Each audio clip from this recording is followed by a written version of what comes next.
Olá, pessoal! Bem-vindos ao canal Fé, Filosofia e Cultura, onde nós abordamos assuntos relacionados à religião, à filosofia e à cultura de maneira geral. Meu nome é Caroline Zanardo. Eu gostaria de convidar você que não é inscrito no canal a se inscrever, ativar o sininho de notificações, compartilhar este conteúdo com seus amigos, deixar o seu like e o seu comentário, que são atitudes muito importantes para que este canal se torne cada vez mais relevante e alcance o maior número de pessoas possível. Muito obrigada a todos pela compreensão. Bom, pessoal, hoje a gente vai fazer uma explanação e uma reflexão sobre o importante livro escrito pelo escritor André Maurer, que é um livro muito importante para nós que somos cristãos, católicos, e que acreditamos que a nossa salvação vem realmente de Deus e de Cristo, que é o nosso Redentor. Então, o livro ele vai falar basicamente sobre uma das principais virtudes que um cristão deve cultivar para que ele possa realmente ser uma pessoa digna diante dos olhos de Deus, principalmente. O livro que nós vamos discorrer, então, é esse aqui, A Humildade, a Beleza da Santidade. Como eu falei, é um livro muito interessante que ele vai, então, abordar sobre realmente os principais tópicos relacionados a essa importante virtude que é a santidade, Esse livro ele é da editora Clássicos, Muito interessante, então, esse livro. Bom, o que essa obra ela vai discorrer basicamente? Essa obra, Beleza da Santidade, da Humildade, ela vai realmente dizer que a única maneira de nós sermos pessoas dignas diante dos olhos de Deus é se nós formos pessoas humildes. A humildade, ela é, como diz o próprio título do livro, a porta da santidade. Se nós quisermos sermos pessoas valorosas, pessoas que realmente queiram buscar o céu, que queiram viver uma vida que vale a pena, você precisa primeiro entender que, para que você possa, tem até uma frase famosa que fala assim, que para subir a montanha da sabedoria é preciso primeiro descer pelo vale da humildade. E o que é a humildade? A humildade é aquilo que nos faz pessoas melhores. E a humildade não significa você só se humilhar diante dos olhos de Deus. E também o conceito de humildade não é aquele que muita gente acredita, que a humildade é você morar numa casa humilde, A pessoa fala, ela é tão humilde porque ela é uma pessoa que tem uma casa muito simples, uma pessoa pobre, ela é humilde, A gente costuma às vezes dar essa noção de humildade com simplicidade ou com falta de recursos financeiros. Aí a gente associa aquela pessoa que é pobre, ou que mora numa casa simples, que não tem recursos financeiros, como uma pessoa humilde. E não necessariamente seria esse o conceito de humildade. O conceito de humildade é muito além disso. Como eu disse, o conceito de humildade está muito relacionado com a questão cristã mesmo da coisa, com a questão de você ser uma pessoa valorosa e virtuosa. Porque você pode ser pobre financeiramente, não ter recursos financeiros e morar numa casa muito simples e você ser orgulhoso.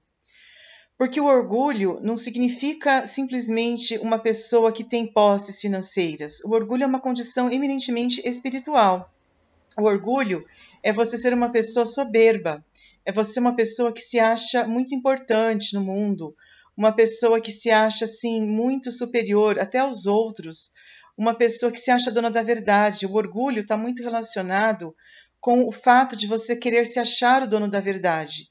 Vide, por exemplo, o exemplo do próprio diabo, Lúcifer, Ele se achou tão importante, tão assim especial, que ele disse que ele queria ser como Deus, ele queria ser adorado como Deus, ele queria ser uma pessoa muito importante, mais importante do que Deus.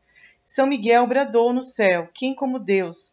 E o diabo foi expulso do céu porque ele cometeu o pecado do orgulho, que é um pecado, como eu falei, muito complicado e que o orgulho precede a ruína. Tanto que o Lúcifer realmente ele foi expulso do céu por causa do seu orgulho. O orgulho o levou a ser expulso do céu, porque o orgulho lhe precede a ruína, enquanto que a humildade ela precede a glória. Então, isso mostra que uma pessoa orgulhosa, uma pessoa soberba, uma pessoa que ela despreza os outros, porque o orgulho está muito relacionado com um sentimento de autoestima muito elevado, que a pessoa consegue só olhar para si mesma e ela não consegue olhar para o próximo, ela não consegue ver as virtudes do próximo, ela não consegue, sobretudo, valorizar o seu irmão. O orgulhoso ele costuma se achar tão superior que ele quer ser adorado. Não só ele despreza os outros, como também ele quer ser adorado, como também ele se acha um Deus, digno de adoração. E isso é um pecado que se contrapõe totalmente ao cristianismo, porque o cristianismo é a religião da humildade. Então, para quem é cristão, a humildade deve ser a principal virtude a ser cultivada, que se contrapõe ao orgulho. E tanto que, em função do pecado de orgulho de Lúcifer, que foi expulso do céu, e depois de Adão, que sucumbiu à tentação oferecida por Lúcifer para comer do fruto proibido, o fato do Adão ter comido aquela maçã mostrou um orgulho muito grande do Adão, porque o Adão deveria ter tido a humildade de não comer aquele fruto, ter falado assim, não, Deus nos proibiu de comer esse fruto, porque esse fruto foi proibido, é uma lei que Deus determinou, e nós devemos cumpri-la. Mas ele acabou caindo na lábia do diabo e acabou, então, pecando por orgulho também. Por isso que a situação da humanidade ficou muito complicada. Não bastasse a revolta de Lúcifer no céu e depois o orgulho também de Adão, né? Deus, ele viu que a humanidade ela estava numa situação muito complicada. Então, a humanidade ela acabou sendo amaldiçoada por Deus. Deus, ele amaldiçoou aquela humanidade que pecou por orgulho, porque o orgulho, como eu falei, ele precede a ruína. E depois que Adão pecou lá no paraíso, o que Deus ele falou para Adão? Ele falou, Adão, porque você pecou, você será expulso do paraíso. O seu pecado chegou até mim e por isso você será expulso e você vai ser amaldiçoado.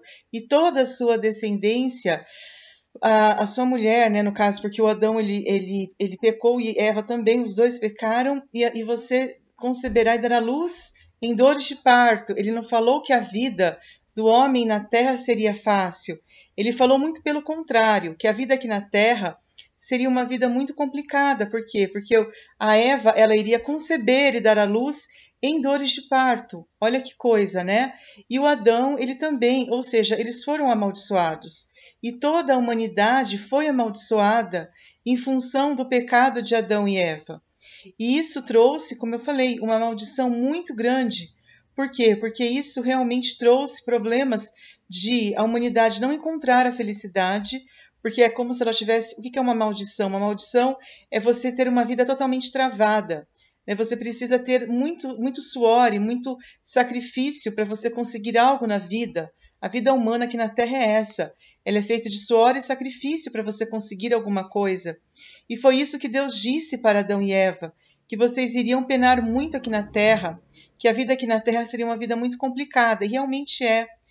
Mas o que aconteceu? Deus, em sua infinita misericórdia, ele percebeu que teria que tirar a humanidade do domínio do mal, do domínio do pecado de Adão e do pecado de Lúcifer. Por isso que ele mandou Jesus, que é o novo Adão, e Maria, que é a nova Eva. Maria dizendo sim através da sua aceitação, ela disse sim, e com isso ela acabou concebendo Jesus, divinamente falando, pelo poder do Espírito Santo. Jesus, ele então nasceu através de Maria, que é então a nova Eva, e aí através dessa vinda de Cristo sobre a terra, ele é o novo Adão. É aquele que dá um novo significado, é aquele que traz a redenção. Enquanto antes nós tínhamos a acusação vinda do diabo e vinda também de Adão, por causa do pecado lá no paraíso, no Jardim do Éden, Jesus, através da sua vinda ao mundo, que é o Filho de Deus, feito homem, ele morre na cruz para nos redimir. E qual que é a principal virtude que Jesus demonstra? A humildade, a simplicidade, a pobreza. Porque ele mostra que nascendo numa manjedoura, que é um nascimento ali muito humilde, muito simples, ali no meio daquela situação ali muito precária. Ele já mostra uma humildade muito grande naquela situação ali. E depois, durante toda a sua vida, ele sempre foi muito humilde. Ele lavou os pés dos discípulos, ele curou inúmeros doentes, ele realmente fez maravilhas, fez milagres e prodígios naquela época que ele viveu, e depois ele realmente aceitou o sacrifício de ser crucificado, morrendo pelos pecadores numa cruz, porque até como se diz no popular, talvez por uma pessoa justa alguém se atreveria a morrer, mas por pessoas pecadoras, quem se atreve a morrer? E ele morre pelos pecadores numa cruz, e ele liberta então a nós da escravidão do pecado. Ele veio nos redimiu, nos libertou da escravidão do pecado, daquele jugo espiritual que Satanás e Adão haviam imposto sobre a humanidade. Com isso, ele conseguiu, então, fazer com que nós fôssemos redimidos e fôssemos pessoas dignas realmente diante dos olhos de Deus. E ele espera uma resposta através do seu sacrifício na cruz, porque ele veio então para nos redimir e para fazer com que nós tenhamos uma vida nova, uma vida liberta do pecado. Mas nós precisamos dar a nossa resposta. Não basta apenas nós acreditarmos em Deus, eu acredito em Deus, eu acredito em Cristo. Não, você precisa viver essa verdade. E o maior exemplo que você pode dar sobre isso é sendo humilde. E a humildade, como eu falei, é você ser uma pessoa que saiba se reconhecer pequeno. O segredo da humildade é você se reconhecer humilde, simples, uma pessoa pequena, que nem uma criança, né, que está ali dependendo da mãe. A criança precisa da mãe para tomar o seu leite, ela depende da mãe para tudo, ela é uma criança que tem uma dependência. As crianças são dependentes dos pais, são dependentes dos adultos, elas não conseguem se virar sozinhas. E isso é uma humildade por parte das crianças, mas inconscientemente elas acabam sendo humildes. E se elas crescerem com essa humildade, isso será maravilhoso. Então, as crianças são um exemplo de humildade que nós temos que seguir, de pessoas que dependem dos outros. Não significa que nós tenhamos que ser ingênuos, nós tenhamos que ser, assim, crianças na fé, vamos dizer assim, imaturos. Não é isso. Não é esse conceito de imaturidade quando a gente se fala das crianças que são humildes, mas é um conceito da dependência de quem? De Deus. Humilde, quando a gente dá o exemplo da criança, é porque ela depende dos outros, mas não no sentido de que ela é um fardo para os outros, não é nesse sentido. É no sentido de uma dependência que significa que ela precisa do outro, ela não consegue fazer tudo sozinha. Ela precisa do outro para ser alguém na sua vida, para ser uma pessoa que viva uma vida digna aqui na Terra, uma vida plena. E assim também nós precisamos de Deus para viver uma vida digna aqui na Terra. Nós não podemos viver uma vida por nós mesmos, uma vida baseada no nosso orgulho. Eu me basto a mim mesmo, eu não preciso de ninguém, eu sou autossuficiente, eu sou egoísta, eu não dependo de ninguém para ser feliz. Tem gente que alega até quando consegue comprar um carro, uma casa, fui eu que consegui pelo meu esforço. Olha que soberba, que arrogância. A pessoa não acredita que foi Deus que ajudou a conseguir comprar aquele carro, aquela casa, que tudo vem de Deus, nada é por ela mesma. Mas ela sempre, muitas vezes, se considera autossuficiente. E isso é um pecado muito sério. Quando você se considera autossuficiente, você se afasta de Deus e você acaba, muitas vezes, sendo uma pessoa orgulhosa, como eu falei. Você acaba desprezando, maltratando os outros. Você acaba sendo uma pessoa profana, porque o pecado é totalmente oposto ao sagrado. Você se torna uma pessoa do mal mesmo, filho do mal. E você acaba se opondo a Deus. Você acaba sendo o oposto daquilo que Deus quer que o ser humano seja. Porque Deus quer que o ser humano dependa dele, que o ser humano tenha uma relação de dependência, ao contrário de Lúcifer, que quis ser autossuficiente. Tipo, eu não preciso de você para ser feliz, Deus. Eu sou feliz por mim mesmo. É uma grande mentira, porque tudo vem de Deus. Deus criou o mundo, Deus criou o universo, tudo que nós temos veio de Deus. Tudo que existe na Terra veio de Deus, a natureza, os animais, os oceanos, tudo que existe veio de Deus, a criação do homem veio de Deus. Então não tem sentido você querer ser autossuficiente. E quando você é humilde, você aprende, como eu falei, a depender de Deus. E você aprende a se reconhecer pequeno. E você é capaz, então, de dar glória a Deus através da sua vida simples e humilde. E você não vai buscar a sua alegria nos bens materiais. Você vai aprender a respeitar o próximo. Você vai aprender a colocar, como diz a Bíblia, os outros acima de você mesmo. Que você considere os outros acima de você mesmo. Você não considera o outro como uma pessoa pior do que você, como muita gente vê o próximo como pior. Você o considera como igual a você. Você trata as pessoas como irmãos, como pessoas iguais a você, sem diferença. E essa é a grande vontade de Deus. Deus veio para que nós possamos ser irmãos. Jesus, através do sacrifício da cruz, quer que os homens se amem. Ele até disse lá na instituição da Eucaristia: eis que eu vos dou um novo mandamento, amai-vos uns aos outros como eu vos tenho amado.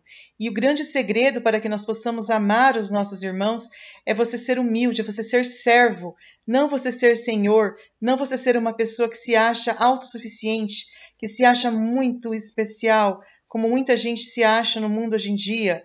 As pessoas não têm aquela humildade que é bíblica, aquela humildade que Cristo quer que elas tenham. Elas se consideram muito especiais, muito superiores, inclusive até a Deus. Olha que arrogância. O que o diabo não faz no coração dessas pessoas que querem ser como Deus mesmo. Olha que arrogância, que falta de humildade. E nós precisamos, então, mudar a nossa mentalidade. Nós precisamos exorcizar essa mentalidade mundana e pecadora de que você acredita que você é importante por si mesmo. Você não é ninguém se não for Deus que te sustente, que se não for Deus que dê a sua graça sobre você. Então, esse livro, ele realmente é um manual para que nós possamos ser cristãos autênticos, para que nós não sejamos enganados pelo mal, para que nós não sejamos enganados pela malícia do mundo. Então eu agradeço a todos pela atenção, era isso que nós tínhamos para falar. Espero que todos tenham gostado desse conteúdo. Um grande abraço e até a próxima. Fiquem todos com Deus. Tchau, tchau.